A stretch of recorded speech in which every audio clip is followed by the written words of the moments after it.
Je vous laisse éventuellement partager votre support.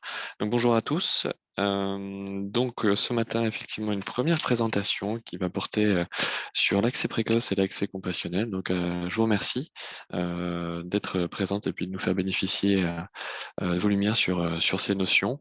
Ce matin, donc, la présentation par Madame Laforêt-Bueno qui est chef de bureau à la DGOS pour le bureau alors PF2, tout ce qui est accès aux produits de santé et sécurité des soins. Et puis, votre collègue, Madame Mégane Le Seignoux, qui est donc à la DSS. Et alors, j'avais comme notion chargée de mission sur médicaments à l'hôpital et les médicaments à statut particulier. J'espère que je ne me suis pas trompé. Donc, en tout cas, je vous remercie pour cette présentation et puis je vous laisse la parole. Très bien. Du coup, merci beaucoup de nous accueillir dans votre congrès. Enfin, je sais pas comment. C'est vrai comme c'est en dématérialisé, c'est un petit peu plus compliqué. Voilà, au cours de votre congrès. Et donc, on va faire une intervention sur, comme vous l'avez demandé, sur l'accès précoce et l'accès compassionnel. Mégane va vous redécrire un petit peu toutes les évolutions et améliorations qui sont intervenues avec les nouveaux textes. Mégane, tu veux que tu partages le support? Ce sera peut-être plus simple pour toi parce que tu as le Oui, plus grand nombre de diapos. Moi, j'arrive sur la fin, donc en termes de praticité. c'est en cours. Ça devrait arriver effectivement jusqu'à vous. Vous me dites si vous voyez correctement. C'est parfait. Ok. D'accord. Je vais laisser comme ça parce que parfois, quand je mets en mode diaporama, ça passe pas les slides. Mais si vous voyez suffisamment ce qui est écrit, du coup, c'est parfait. Oui, on a fait effectivement, on va vous retracer un petit peu le contenu de cette réforme sur l'accès précoce et compassionnel pour tenir dans les délais et laisser le temps aux questions. Hein. Je m'en voudrais pas, je passerai rapidement sur certaines slides et je crois que vous avez les PowerPoint, donc ça vous permettra de pouvoir regarder plus précisément certains points sur lesquels je suis passée rapidement. Juste pour faire un rappel rapide du panorama des textes en vigueur. Donc voilà, il y a un certain nombre de textes qui sont rentrés en vigueur, des textes d'application de cette réforme, une réforme qui est rentrée en vigueur au 1er juillet 2021. Et juste à noter un texte qui n'a pas encore été publié puisque on a été soumis aux aléas d'une consultation auprès de la Commission européenne qui est tout le versant relatif aux modalités d'établissement, de modification, de suspension des cadres de prescription compassionnelle. Donc, c'est un texte qui devrait être publié prochainement et c'est le dernier texte sur la réforme en attente de publication. Très rapidement, encore une fois, sur les objectifs de cette réforme qui est vraiment venue simplifier, refondre les dispositifs existants qui étaient devenus voilà, complexes, illisibles et qui bénéficiaient en fait chacun d'une législation et des modalités de prise en charge propres. Voilà, donc on est venu refondre l'ensemble des dispositifs existants. C'est le petit schéma que vous avez en haut à droite de la slide pour établir deux typologies de systèmes qui est d'une part celui de l'accès précoce et d'autre part celui de l'accès compassionnel. Le critère discrétionnaire entre l'un et l'autre que l'on va détailler ensuite, c'est vraiment le fait qu'il y ait ou pas des recherches cliniques en cours dans l'indication considérée. Dès lors que le médicament a vocation à être commercialisé dans l'indication et que des recherches, des données cliniques sont disponibles ou sont en cours, c'est un médicament qui va pouvoir bénéficier ou qui va pouvoir accéder plutôt à l'accès précoce, contrairement aux médicaments qui se situent dans la situation inverse, qui vont plutôt être fléchés vers l'accès compassionnel. Donc, s'agissant de l'accès précoce, on a deux types de médicaments qui peuvent y bénéficier, sachant que le facteur commun, c'est vraiment la commercialisation du produit, la volonté de cette commercialisation par le laboratoire et des recherches cliniques qui sont en cours avec des données qui sont disponibles.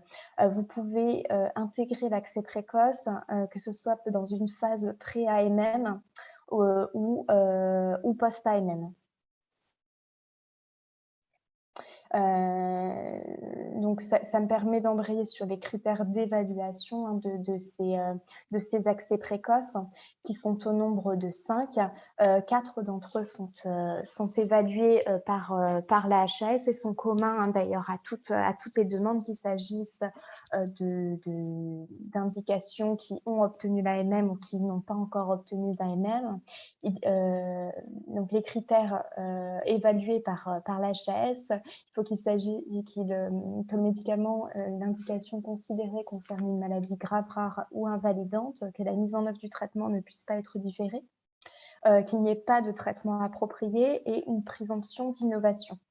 L'ANSM, quant à elle, intervient dans la procédure pour évaluer un cinquième critère qui est lié à la balance bénéfice-risque et à la présomption d'efficacité et de sécurité du médicament.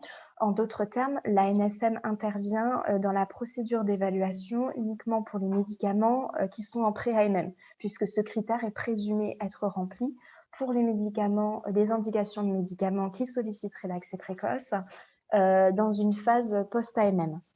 Donc, les décisions d'accès précoce, ce sont des décisions qui sont prises par la HAS après avis conforme de l'ANSM lorsque cet avis est requis pour les pré-AMM, s'agissant de la balance, bénéfice-risque.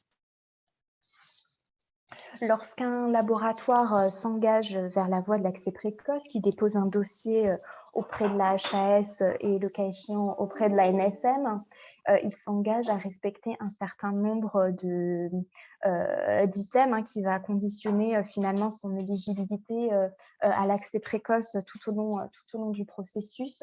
On a des demandes qui concernent précisément, des engagements qui concernent précisément les demandes qui sont en pré-AMM, puisque l'objectif de l'accès précoce, c'est d'accompagner cette indication, le laboratoire, vers une prise en charge de droit commun.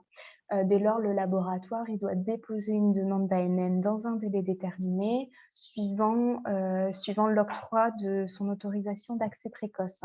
Et de la même manière, toujours pour accompagner ce produit vers un financement de droit commun, dès lors que le laboratoire obtient son AMM, il doit déposer une demande de remboursement sur les listes auprès de la HAS dans un délai déterminé, suivant l'obtention de son AMM.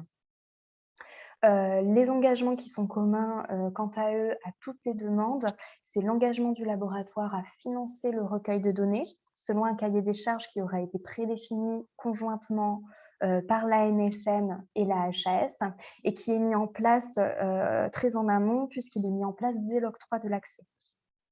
Par ailleurs, lorsque le laboratoire sollicite une demande d'accès précoce et qu'il l'obtient, il s'est engagé à assurer les continuités de traitement des patients qui seront initiés tout au long de l'accès précoce, dès lors, dans le cas où son produit ne bénéficierait plus d'un accès précoce pour une raison diverse et variée. Typiquement, c'est le cas d'un produit qui ne pourrait pas accéder au remboursement parce qu'il n'obtient pas une évaluation favorable de la part de la HAS à ce titre. Il y a des poursuites de traitement qui sont prévues pour les patients qui ont été initiés et un engagement du laboratoire à ce titre.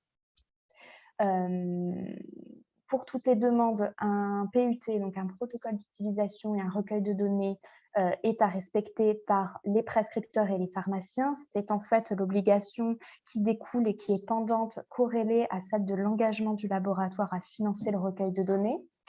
Une convention est signée entre le laboratoire et l'établissement pour le dédommagement. C'est ce dont Agnès va vous parler plus précisément un peu plus tard dans la présentation, et une information patient-prescripteur. S'agissant de la prise en charge, donc les choses ont été simplifiées et c'était l'objet de cette refonte, c'était de vraiment simplifier les choses. La prise en charge, elle est immédiate dès lors que l'autorisation d'accès aura été octroyée. Il n'y a pas de reste à charge pour le patient, c'est une prise en charge à 100%. Le prix est librement fixé par l'industriel, sauf si le médicament dispose déjà d'un prix administré. Dans ce cas-là, c'est ce prix qui s'applique. Et ensuite, on a un système de reversement de remises qui s'applique auprès de l'industriel, avec des remises qui sont versées annuellement et des remises qui sont versées en toute fin de processus, c'est-à-dire lors de l'entrée du produit en droit commun et lors de sa sortie de l'accès précoce. S'agissant de l'accès compassionnel, donc dans l'accès compassionnel, on a deux branches distinctes. Donc l'accès compassionnel, je rappelle juste, ce sont initialement des produits qui n'ont pas vocation à être commercialisés dans l'indication, qui n'ont pas de recherche ou d'essais cliniques en cours. On distingue les autorisations d'accès compassionnel qui correspondent schématiquement aux anciennes ATU nominatives, et les cadres de prescription compassionnelle correspondent aux anciennes RTU. Donc les ATU nominatives, nouvellement autorisation d'accès compassionnel, sont destinées aux médicaments qui n'ont pas encore obtenu d'AMM en France, qui n'ont pas vocation à être commercialisés, et l'initiative, à l'image des ATUN, de ces demandes, elle émane des prescripteurs. Les cadres de prescription compassionnelle peuvent concerner un médicament qui dispose déjà d'une AMM dans une autre indication, mais qui n'a pas vocation, dans l'indication considérée de ce cadre de prescription, qui n'a pas vocation à être commercialisé par le laboratoire. Et l'initiative d'établissement de ce cadre de prescription compassionnelle, c'est la NSM, ce sont les sociétés savantes, l'INCa, les filières maladies rares, etc.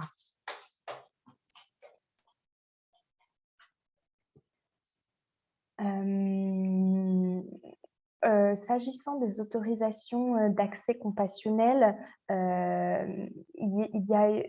lorsque l'on a conçu cette réforme, la NSM nous a alerté sur le profil de certains médicaments particuliers qui, en fait, certes, n'étaient pas éligibles à l'accès précoce puisque des essais n'étaient pas suffisamment matures pour pouvoir bénéficier d'un accès précoce tel qu'on l'a vu précédemment.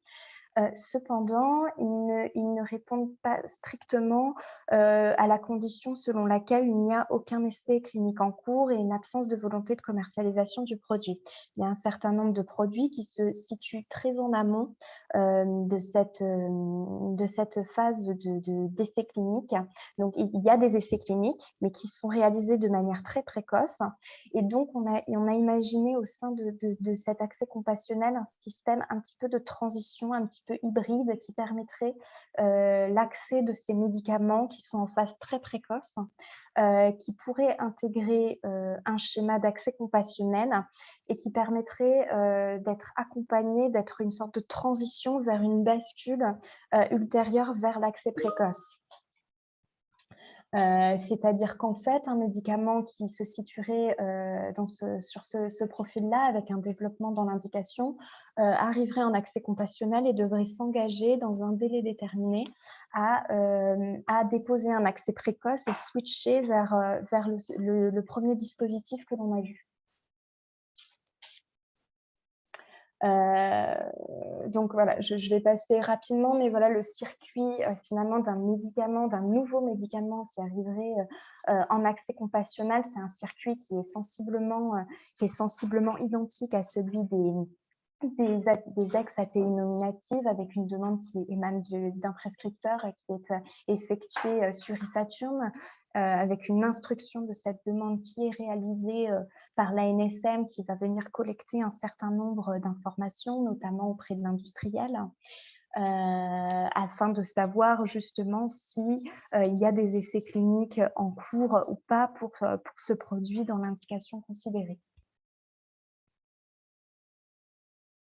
La même chose pour les cadres de prescription compassionnelle, avec une procédure qui est assez identique avec les ex-RTU, avec une demande ou des signalements qui peuvent émaner voilà, de plusieurs canaux, les centres de référence maladies rares, les filières, etc., avec un cadre de prescription qui est établi par l'ANSM, qui évalue en fait la situation de cette indication et qui va venir sécuriser une pratique hors AMM.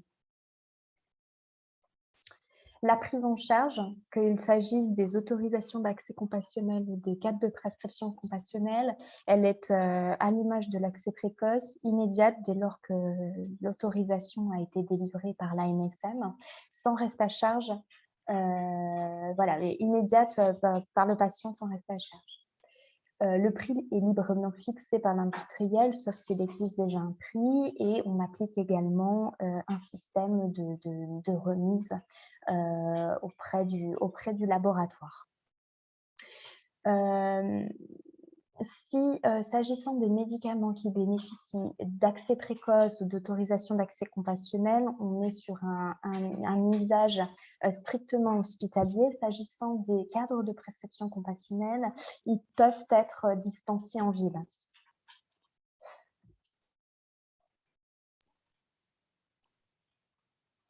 Du coup, je laisse la parole à Agnès qui va vous présenter voilà, les dispositions par rapport à la convention. Merci beaucoup, Mégane. Donc, comme vous le savez, ces nouveaux textes prévoient un dédommagement des établissements dans le cadre du recueil de données qui est prévu par le PUT et destiné à l'industriel pour poursuivre l'évaluation du médicament dans l'indication bénéficiant de l'accès précoce ou de l'accès compassionnel. Dans ce cadre-là, on a souhaité formaliser une convention qui servira de modèle pour que les établissements et les laboratoires puissent facilement avoir une base sur laquelle se fonder, tant sur les aspects, on va dire, juridiques de cette convention, mais aussi sur les aspects financiers.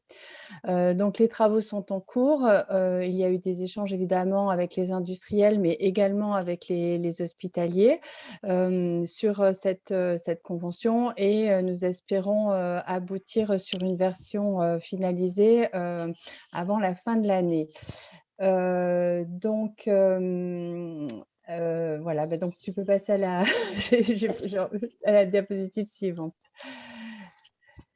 Donc, le principe de cette convention, c'est d'avoir qu'elle couvre quand même une durée de temps qui soit suffisamment, on va dire, qu'elle s'inscrive un petit peu dans la durée pour ne pas y revenir tous les ans. Globalement, là, dans les discussions, on part sur une durée globale de 5 ans, mais qui serait renouvelable tacitement tous les ans. Donc, en gros, on a un cadre général qui permettra pour les laboratoires qui auraient plusieurs accès précoces de faire des avenants pour les différents médicaments, et chaque avenant concernera une indication d'accès précoce ou d'accès compassionnel. Après, le dédommagement est versé à l'établissement, donc à l'entité juridique. Il n'a pas vocation à bénéficier aux prescripteurs ou autres professionnels de santé impliqués dans le dispositif.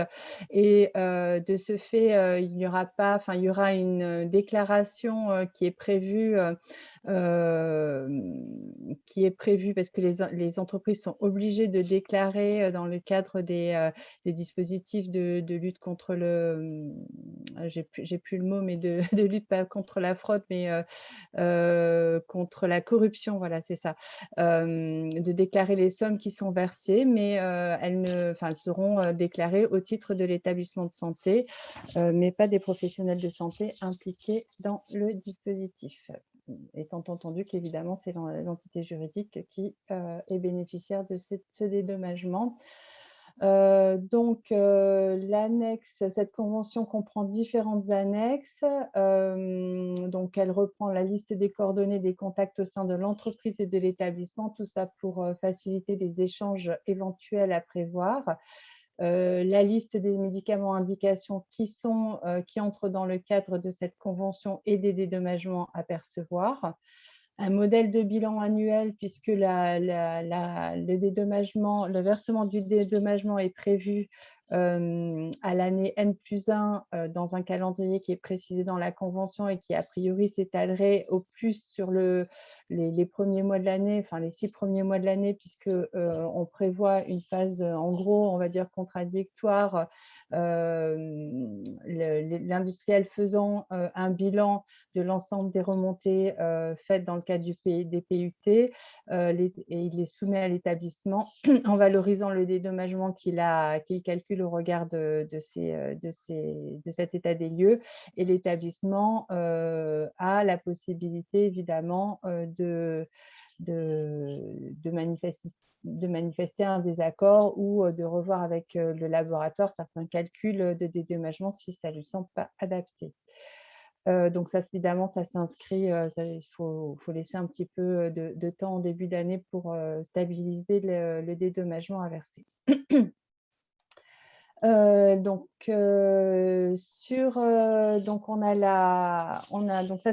on passe au deuxième point sur la mise en place opérationnelle. C'est effectivement, vous avez tous constaté, vous le vivez au quotidien, la multiplication des plateformes qui permettent la collecte de ces données par les laboratoires.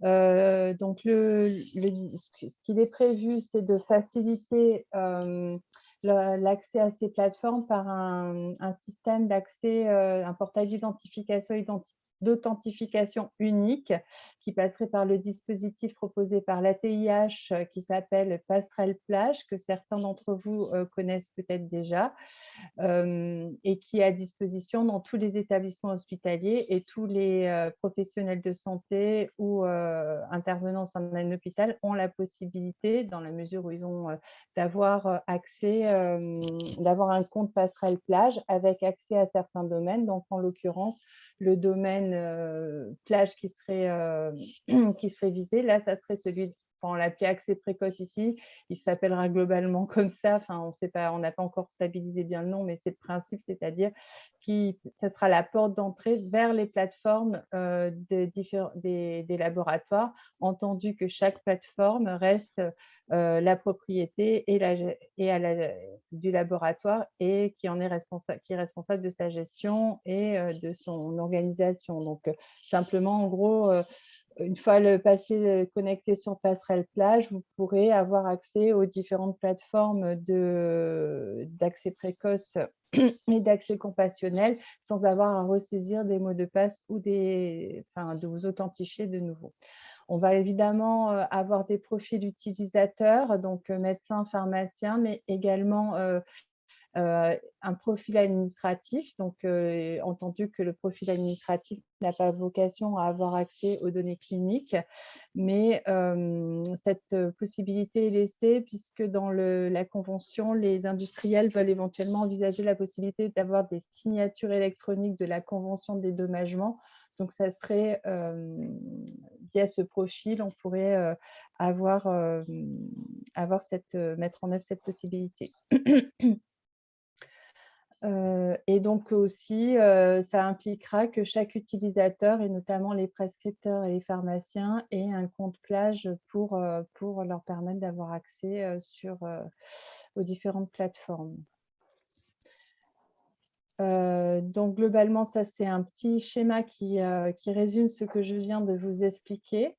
Donc, les établissements créeront des profils utilisateurs aux différents pharmaciens, prescripteurs qui sont amenés à aller se connecter sur les différentes plateformes du laboratoire. Donc, une fois les mots de passe, l'identifiant et les mots de passe saisis, l'opérateur, donc pharmacien, prescripteur, administratif, a accès à la plateforme de son choix sans avoir à s'identifier de nouveau. C'est bon, tu peux passer là. diapo suivante. Ouais, Je crois que du coup, c'est toi qui reprends la main. Ok. Non, sur le codage, rapidement, la mise en œuvre du codage pour les anciennes ATU avait déjà été mise en œuvre. En tout cas, cette obligation voilà, de codage, elle reste applicable dans le cadre des nouveaux dispositifs et elle est disponible via les différents référentiels qui sont mis en ligne sur le site du ministère, le référentiel maintenant accès précoce et un autre référentiel accès compassionnel. Donc pour les spécialités qui bénéficient d'une prise en charge précoce, on est déjà sur quelque chose qui est en route pour le codage de ces spécialités. Une mise en œuvre qui est à venir pour les autorisations d'accès compassionnel qui prennent le relais sur les autorisations temporaires d'utilisation nominative. Donc voilà, ça c'est en cours de mise en place, ce codage. S'agissant des anciennes RTU et des cadres de prescription compassionnelle, le codage était déjà mis en place avant l'entrée en vigueur de la réforme. De la même manière, pour toutes les spécialités qui bénéficient des prises en charge des continuités de traitement, donc ces spécialités qui ont bénéficié d'accès précoce, qui auraient pris fin et qui bénéficient de cette période de prise en charge pour les patients qui ont été initiés. Elle était déjà en vigueur avant la réforme et elle continue de s'appliquer. Les sites de l'ANSM, de la HAS et le site du ministère ont mis à disposition tous les outils, toute la documentation relative à cette réforme. Donc, vous pouvez la consulter sur les différents sites des différentes institutions. S'agissant des informations sur la réforme au niveau du site du ministère, on a mis en place un certain nombre de publications sur la page internet dédiée à l'accès précoce et à l'accès compassionnel et notamment des liens et des informations utiles, des petites fiches process didactiques pour expliquer la réforme, expliquer la mise en œuvre et l'application de cette réforme, et notamment les dispositions transitoires, la manière dont une spécialité qui a bénéficié de l'ancien dispositif va pouvoir switcher vers le nouveau dispositif. Voilà, toute cette documentation est disponible sur le site du ministère. On vous remercie pour votre attention et je pense qu'on a un petit créneau de questions. Merci à vous. Merci pour cette présentation qui était très claire. Du coup, je regarde sur le chat. Est-ce que vous avez des questions par rapport à cette présentation?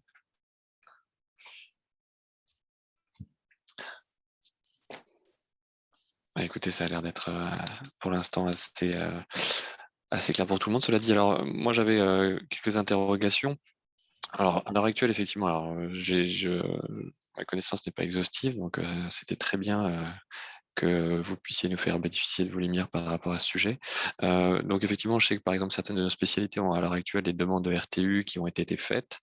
Et par conséquent, en fait, finalement, ces demandes vont être, à partir du moment où elles sont certes déposées, mais non encore entérinées, elles vont basculer immédiatement sur le nouveau système ou elles vont rester sur cette période transitoire entre anciennes formulations, mais prises en compte dans les systèmes de suivi actualisés.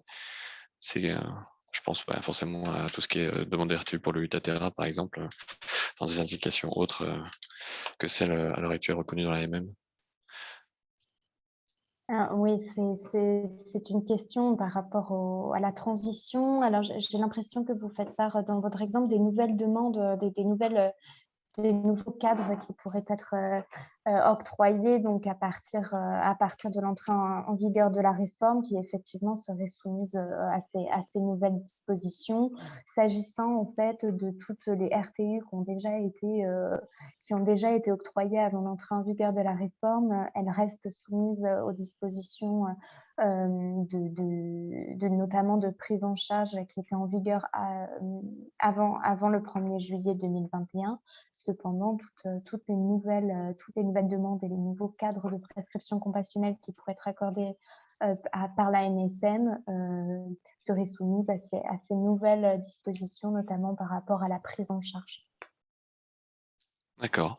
Et alors, quand on pensait à l'époque, tout ce qui est compassionnel, un de nos interlocuteurs potentiels, c'était l'Omédite. Et du coup, est-ce qu'on va les retrouver dans nos échanges ou finalement, désormais, avec l'ensemble des outils qui sont mis à disposition, et ça, c'est vraiment une très bonne chose.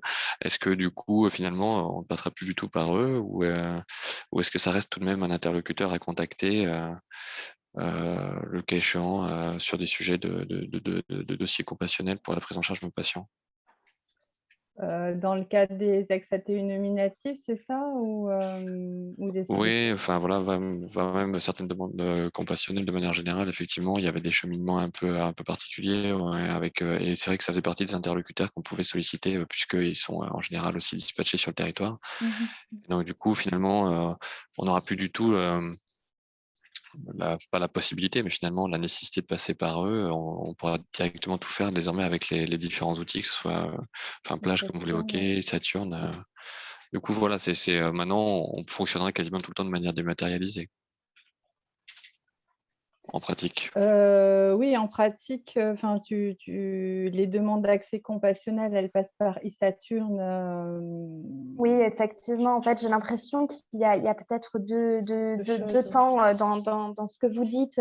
La demande e-Saturne, c'est vraiment cette demande administrative que le prescripteur doit faire pour obtenir cette autorisation. J'ai l'impression que de ce que vous dites, c'est qu'il y avait potentiellement en amont, peut-être pour de nouvelles molécules et de nouvelles demandes, des signalements peut-être qui étaient faits avec les Omédites, ou en tout cas des échanges.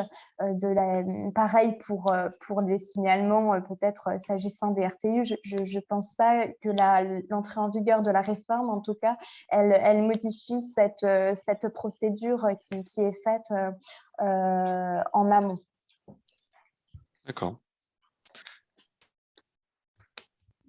Écoutez, personnellement, alors, une dernière question par rapport à donc voilà l'ensemble des. Est-ce qu'on a un listing, alors parce que là donc les demandes ensuite donc toujours sur ces fameux RTU, hein, donc les demandes, on a connaissance voilà d'un certain nombre de dossiers déposés. Est-ce que dans les liens qui figurent, il y a un lien sur les demandes passées mais non encore validées, enfin pas un suivi exhaustif parce que j'imagine bien que voilà il n'y a pas de, enfin, le ministère n'a pas vocation à mettre à disposition tous les dossiers en cours de traitement, mais savoir s'il y a d'ores et déjà des RTU qui ont été déposés, même si elles ne sont pas encore validées, il y a une sorte de suivi effectivement des demandes d'ores et déjà déposées, par exemple pour des médicaments thérapeutiques actuels ou à venir, ou uniquement on a les demandes qui sont validées qui apparaissent, juste pour avoir un suivi finalement des démarches en cours et savoir où on en est et rester informé à tout moment finalement. Ça, ce serait plutôt un sujet effectivement à NSM, puisque c'est elle qui centralise l'ensemble des demandes qui seraient déposées dans le cadre des autorisations d'accès compassionnel, et d'autre part l'instruction finalement d'encadrement des pratiques dans le cadre des cadres de prescription compassionnelle. Je ne pense pas que la NSM le fasse, hein, ce listing des demandes qui sont en cours d'instruction. Par contre, la NSM, elle a un référentiel, hein, en tout cas, elle a son référentiel qu'elle met en ligne et qu'elle actualise au fil de l'eau sur l'ensemble des demandes qui ont été autorisées. Et s'agissant des CPC, peut-être qu'aujourd'hui, enfin, la base, comme Mégane l'a dit en début, on attend encore un décret qui va vraiment traiter tout ce dispositif qui avait, enfin voilà, on a dû reporter dans l'examen, enfin l'examen au Conseil d'État a dû être reporté en cette fin d'année. Du coup, enfin là, on est vraiment dans une phase plutôt d'état des lieux, des RTU en cours, etc. Et le successeur, enfin le CPC prendra le relais une fois que le décret sera sorti. Donc en fait, pour le cadre de prescription compassionnelle, on est dans une période un petit peu de transition, faute de mesures réglementaires publiées. D'accord. Ok, bah écoutez, c'est bien noté pour moi. Est-ce que quelqu'un a des questions? Je vous laisse vous manifester, sinon je vois rien sur le chat. Bah écoutez, Je vous remercie beaucoup. Je vous remercie beaucoup pour cette intervention et puis pour votre disponibilité ce matin. Et puis, on va suivre ça donc avec attention. Merci beaucoup. C'est nous Merci. qui vous remercions. Au revoir. Bonne journée à vous.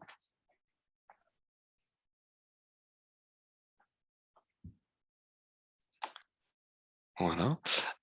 Pour la suite des rendez-vous, donc nous avons à 12h45 les salons littéraires avec donc les 2 autres articles qui avaient été évoqués, donc l'article sur l'arrêt de la production de Chrome 51 et le référentiel qualité en radiopharmacie. Donc, eh bien, écoutez, je vous laisse faire cette courte pause et dans l'attente, on vous a remis dans le chat les liens vers les Padlet pour pouvoir accéder à ces différents articles. Si vous avez d'ores et déjà des questions, vous les posez et que l'on pourra compiler tout à l'heure pour les intervenants. Donc je vous dis merci et à très vite.